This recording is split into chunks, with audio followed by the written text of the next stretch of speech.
देखिए, पाकिस्तान से जुड़ी बड़ी खबर है। जब दाऊद को लेकर पाकिस्तानी डेलीगेशन से सवाल पूछा गया तो बगले झांकने लगे। किस तरह गोल मटोल टाल टोल करते रहे, जरा देखिए और सुनिए गतिविधियों को। कुछ बताना चाहेंगे दाऊद इब्राहिम को लेकर, आपका क्या रिएक्शन क्या है सर? अपना कोई रिएक्शन सर आप देना चाहेंगे sir? So the Prime Minister discussed the issue of terrorism. Sir, आप इंटरपोल के असेंबली में आए हैं, दाऊद इब्राहिम को लेकर कुछ कहना चाहेंगे, कुछ बताना चाहेंगे? दाऊद इब्राहिम को लेकर आपका क्या रिएक्शन क्या है सर? अपना कोई रिएक्शन सर आप देना चाहेंगे sir? So the Prime Minister discussed the issue of terrorism. Sir, आप इंटरपोल के असेंबली में आए हैं, दाऊद इब्राहिम को लेकर कुछ कहना चाहेंगे, कुछ बताना चाहेंगे? दाऊद इब्राहिम को लेकर आपका क्या रिएक्शन क्या है सर? अपना कोई रिएक्शन सर आप देना चाहेंगे sir? So the Prime Minister discussed the issue of terrorism. Sir, आप इंटरपोल के असेंबली में आए हैं, दाऊद इब्राहिम को लेकर तो प्रधानमंत्री नरेंद्र मोदी ने टेररिज्म को लेकर मुद्दा उठाया, लेकिन पाकिस्तानी डेलीगेट से जब इस बाबत सवाल पूछा गया तो बगले झांकने लगे। पूछा गया कि कोई रिएक्शन देंगे सर, तो नो रिएक्शन, कोई भी प्रतिक्रिया नहीं दी। दाऊद को लेकर देखिए पाकिस्तानी प्रतिनिधिमंडल ने जवाब नहीं दिया। एक बार फिर से आपको सुनाएंगे एक्सक्लूसिव तौर पर। आज तक आप सभी दर्शकों को ये वीडियो दिखा रहे हैं और सुनवा रहे हैं। एक बार फिर से सुनिए सवाल और जवाब, कोई भी जवाब नहीं। देखिए क्या रिएक्शन क्या है सर? अपना कोई रिएक्शन सर आप देना चाहेंगे sir? So the Prime Minister discussed the issue of terrorism. Sir, आप इंटरपोल के असेंबली में आए हैं, दाऊद इब्राहिम को लेकर कुछ कहना चाहेंगे, कुछ बताना चाहेंगे? दाऊद इब्राहिम को लेकर आपका क्या रिएक्शन क्या है सर? अपना कोई रिएक्शन सर आप देना चाहेंगे sir? So the Prime Minister discussed the issue of terrorism. Sir, आप इंटरपोल के असेंबली में आए हैं, दाऊद इब्राहिम को लेकर कुछ कहना चाहेंगे, कुछ बताना चाहेंगे? दाऊद इब्राहिम को लेकर आपका क्या रिएक्शन क्या है सर? अपना कोई रिएक्शन इंटरपोल की मीटिंग में आए लेकिन सवाल पूछा गया तो बगले झांकने लगे। मुनीश पांडे हमारे साथ, हमारे सहयोगी जुड़ चुके हैं। मुनीश, आतंकवाद को लेकर फिर से प्रधानमंत्री ने प्रहार किया, लेकिन पाकिस्तानी डेलीगेशन से सवाल किया गया तो प्रतिक्रिया नहीं दी, नो रिएक्शंस, बगले झांकने लगे।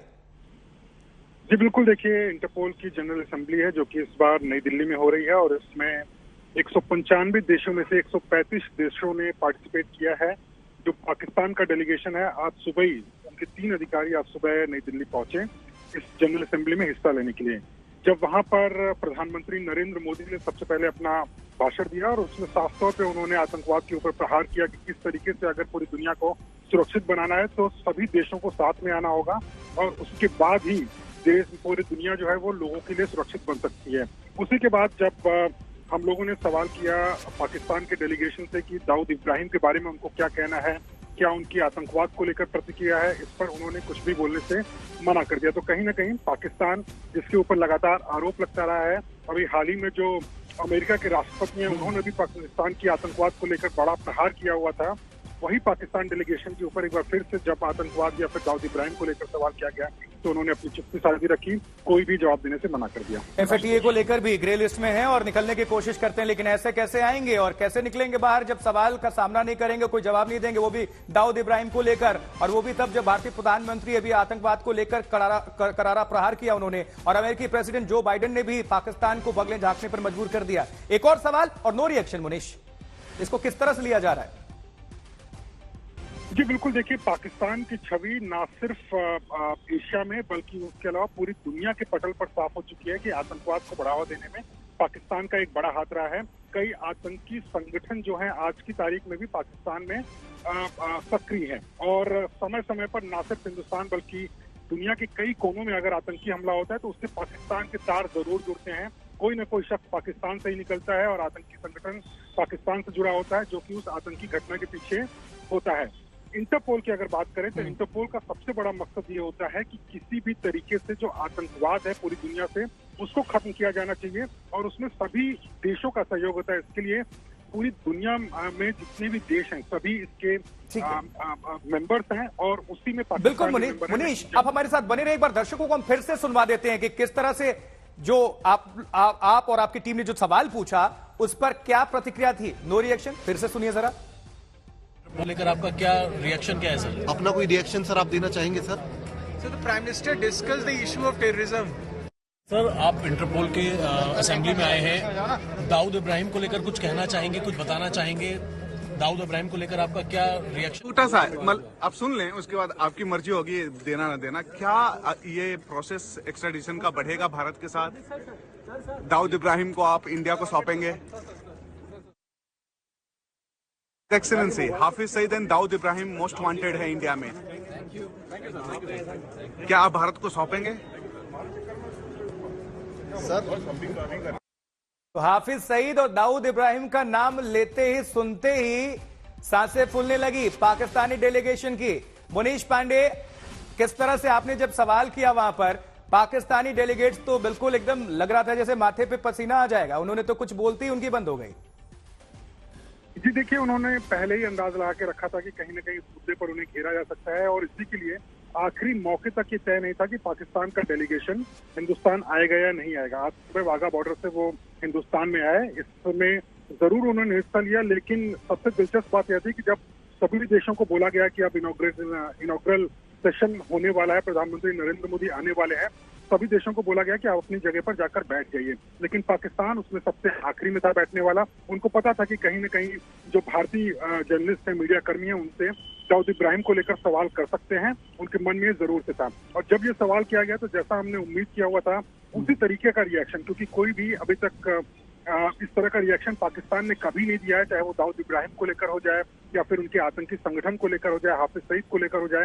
हिंदुस्तान लगातार पाकिस्तान की आतंकी गतिविधियों को सहता रहा है। आप चाहे लेकिन मुनीश, इंटरपोल बैठक के मायने ही है कि आतंकवाद पर लगाम लगाना, और आतंकी और आतंकवाद को लेकर जब सवाल पूछा गया उस पर चुप्पी रखना पाकिस्तान की तरफ से, तो ये क्या साथ निभाएंगे इंटरपोल मीटिंग में? और इस बीच सुरेश कुमार गोयल, पूर्व राजनयिक, हमारे साथ जुड़ रहे हैं। सुरेश जी, पाकिस्तानी डेलीगेट्स आए हुए, सवाल उनसे पूछा गया, हमारी टीम ने, हमारे सहयोगी ने उनसे सवाल पूछा हाफिज सईद को लेकर, दाऊद इब्राहिम को लेकर, जबकि इंटरपोल की मीटिंग में आई हुई है पाकिस्तानी डेलीगेट्स, लेकिन चुप्पी साध गए। किस तरह से देखते हैं इसको? देखिए, ये तो खैर जाहिर था कि वो इस सवाल का जवाब नहीं देंगे। अगर दाऊद इब्राहिम पाकिस्तान में है भी तो उनके लिए इंटरपोल की मीटिंग के सामने ये मानना बड़ा मुश्किल हो जाएगा कि वो आतंकवाद को बढ़ावा दे रहे हैं। लेकिन मेरा ख्याल है कि इस सवाल को इंटरपोल की मीटिंग में हमारी तरफ से किसी न किसी फॉर्म में जो हमारे जर्नलिस्ट हैं वो बाकी लोगों से पूछे कि एक ऐसा मुल्क जो अपनी जमीन पर पनाह दे रहा है उनको और उनको बकायदा आगे बढ़ा रहा है, वो किस मुंह से यहाँ पर बात कर सकते हैं। तो और सर, इस सवाल को उठाया है आज तक ने, हमारे सहयोगी ने इस सवाल को पूछा है पाकिस्तानी डेलीगेट से।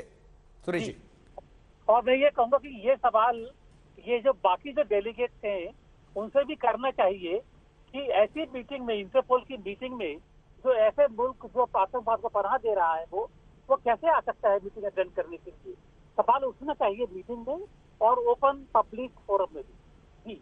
तो, और मैं आज तक को बधाई देना चाहूंगा कि उन्होंने ये सवाल उसके सामने रखा और उसको एक तरह से कॉर्नर किया कि वो सवाल का जवाब भी दे पाए। और सर, बहुत दमदार तरीके से रखा गया। हाफिज सईद को लेकर भी और दाऊद इब्राहिम को लेकर भी पूछा गया कि क्या भारत को भी सौंपेंगे, लेकिन बगले झांकने लगे वहां तो पाकिस्तानी डेलीगेट्स, कुछ कहने को नहीं था। बिल्कुल अच्छा किया ये, और मेरे ख्याल में बहुत सटीक सवाल पूछा गया उनसे। बधाई है आपको आज तक को। जी उज्जवल निकम साहब, पाकिस्तानी डेलीगेट्स भारत में आए हुए हैं और आज तक के सवाल पर पाकिस्तानी डेलीगेट्स बगले झांकने लगे, एक भी प्रतिक्रिया नहीं, उनसे रिएक्शंस मांगे गए, नो रिएक्शन सर। और इंटरपोल की मीटिंग अटेंड करने आए हैं आतंकवाद को लेकर, किस तरह से लगाम लगाएंगे पाकिस्तान? देखिए, कई बार मैंने ये कोर्ट में साबित कर दिया है कि पाकिस्तान में जिस तरह से टेररिस्ट को पनाह दी जाती, मैं आपको याद दिलाऊंगा कि 1993 जो मुंबई में बॉम्ब ब्लास्ट हुए थे, उस बॉम्ब ब्लास्ट में दुबई में जो साजिश थी उसमें दाऊद इब्राहिम हिस्सा था। इसमें जुडिशियल फाइंडिंग हमारी आ गई है। उसके बाद में तजमा अजमल कसाब की ट्रायल जो मैंने चलाई बम्बई में, उसमें भी ये जो बम्बई में अटैक हुआ था लश्कर तोयबा, जिसको आज जमात उद दावा कहा जाता है, उसमें भी दाऊद इब्राहिम के ही उनके कॉन्स्पिरेसी में साजिश थी। लेकिन ये कई बार ये उस हमने कोर्ट को बता दिया है। कोर्ट में डेविड हेडली ने भी गवाही दी है बम्बई में। तो दाऊद इब्राहिम जैसे हार्डन क्रिमिनल टेररिस्ट को पाकिस्तान में तला जाता है। आज जिस शख्स ने पाकिस्तान का जो एफआईए के चीफ है इसने कुछ कहने से इनकार कर दिया, इसका मतलब यही है कि साइलेंस इज हाफ एडमिशन।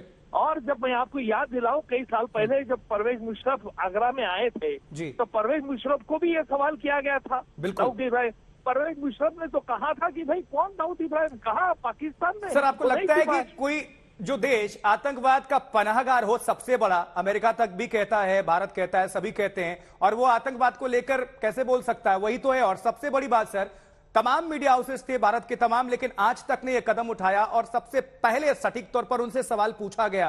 और एक बार हम दर्शकों को रिएक्शन भी सुनाएंगे, लेकिन उसके पहले आप क्या कहेंगे, क्योंकि ये तो आपको लगता है ये फॉर्मेलिटी है? इंटरपोल में आ रहे हैं, आतंकवाद को लेकर बात हो रही है, टेररिस्ट को लेकर बात कर रहे हैं, लेकिन टेररिस्ट पर सवाल का सामना नहीं कर पा रहे हैं आप। देखिए, मैं आज तक का तो अभिनंदन करूंगा, क्योंकि बहुत अच्छी बड़े अहम सवाल आपने आज इस मीटिंग में पाकिस्तान के चीफ को कहा दिया। क्योंकि अगर आप आतंकवाद को मिटाने की बात कर रहे, आप ग्लोबल पीस करना चाहते हैं, तो क्यों पाकिस्तान खुलेआम दंगे की टोक पे नहीं कह रहा है कि दाऊद इब्राहिम को हम दे देंगे भारत में? ये क्यों नहीं कह रहा है? बिना उसको इसके बारे में वो चुप्पी रखते हैं। इसका मतलब साफ है कि वो आतंकवाद को बढ़ावा देना चाहते हैं।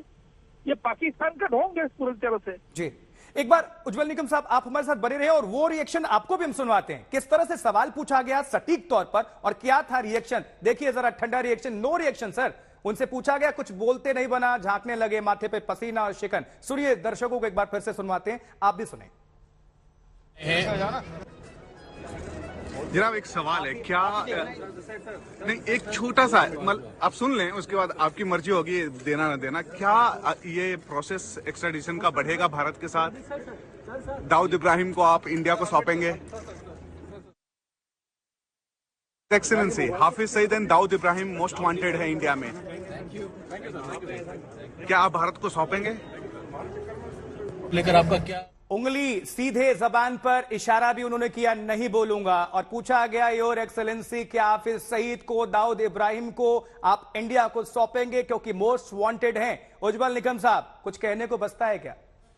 देखिए, आज तक के रिपोर्टर ने इसके बारे में पाकिस्तान की पूरी पोल खोल दी है। आपको बता दूंगा, टाइगर मेमन जो भी अभी भी पाकिस्तान में 93 बॉम्ब ब्लास्ट में उसका भी हिस्सा था। और कई ऐसे मामले हैं कि जिसमें ये आतंकवादियों को पाकिस्तान ये तरह दे रहा है। हाफिज सईद को, झकीउर रहमान लकवी को 26/11 के आतंकी हमले में। और इसलिए पाकिस्तान, आप दाऊद इब्राहिम के हर कोई व्यक्ति, शख्स का नाम निकालो, हर कोई टेररिस्ट पाकिस्तान में मौजूद है।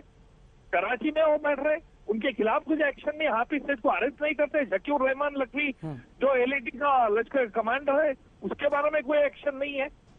और इसलिए हमने तो सबूत मांग रहे थे 26/11 के बारे में। डेविड हेडली की गवाही मैंने खुद वीडियो लिंक से ली मुंबई की कोर्ट में, और डेविड हेडली ने इतना ही नहीं तो ईमेल करेस्पॉन्डेंस कोर्ट में प्रोड्यूस किया।